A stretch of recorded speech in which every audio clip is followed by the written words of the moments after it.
The first time all 4 printers have been up at once. We got more filament in the mail, and I got 2 of them printing filters and 2 of them printing masks. The 2 full reels, the blue and the yellow, is a new type of filament called PLA+. It's supposed to produce a slightly better print. So, gonna compare the old versus the new and see how things go. I also modified the print file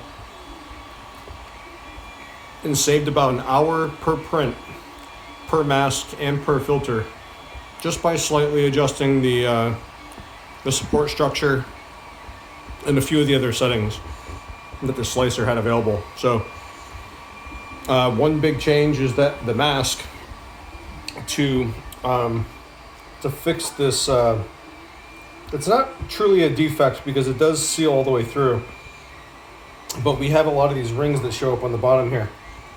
So to eliminate that, I changed the structure here, and then also when the mask prints, it prints like this, which keeps that part of the mask off the print bed.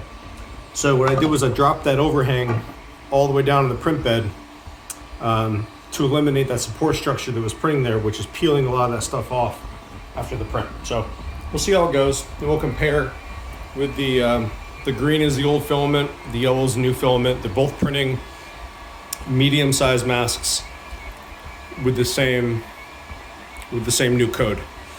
And then for the 2 filter cartridges, they're both printing the same filter cartridge using an upgraded code that reduced the amount of filament that we used and reduced the print time by a full hour from 3.5 down to 2.5 hours. So anyway, we'll see how this goes.